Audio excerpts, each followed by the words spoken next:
election. The Republican ticket now urging supporters to, well, be their eyes and ears on the ground.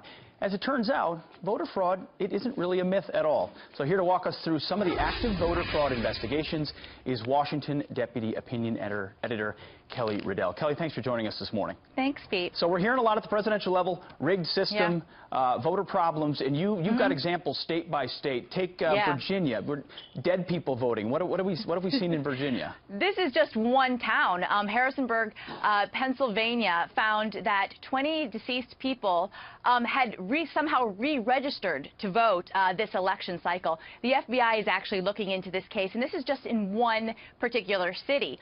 Also in Virginia, you have 1,046 people, and this was a study that was just done this month, who are illegal aliens that have registered to vote in the state. And that doesn't include, the study doesn't include Fairfax County and Arlington, Virginia, two of the most populous cities in northern Virginia, really of what have turned Virginia blue in recent months. That's troubling. I only know of one person that has risen from the dead. So 20, that's a problem. All right, Pennsylvania, what do we see there? In Pennsylvania, you see, and the Secretary of State last year basically said voter fraud is a problem here, in the fact that 700 Pennsylvania people registered in Pennsylvania voted twice. Up to 43,000 people in Pennsylvania are registered to vote twice. So, I mean, that's a huge problem. In Philadelphia, you're also seeing illegal aliens on the voter rolls. 86 were drudged up, and those were only because they self-reported. It's really an honor system here. So when they went to renew their driver's license, somebody at the DMV was like, "Oh, well, I mean, are you legal, illegal? Maybe you shouldn't be voting." Let me tell you what I am. So the cases are a lot more. Let me tell you. Oh, maybe I shouldn't be voting.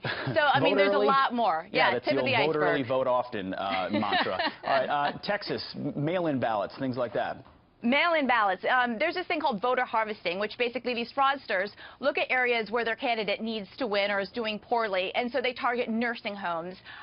They target the elderly. They target African-American communities, Hispanic communities that don't speak English, a lot of underprivileged communities. And what they do is anyone can request a mail-in ballot. So they request mail-in ballots in these people's names, and then go door to door and ask them to sign the ballot. Sometimes they do it saying, you lean Democratic, you sign this. Sometimes they do it saying, hey, I'm just looking for a petition for the Boys and Girls Club. Could you sign on the dotted line? And then they mail in those votes. There's an active Texas investigation ongoing into this kind of case. I'd say that's as crooked and rigged as it gets.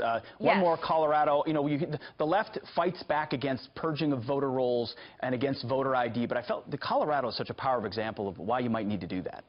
Well, I mean, Colorado, a recent CBS, a local affiliate, turned up dead people on the voter rolls.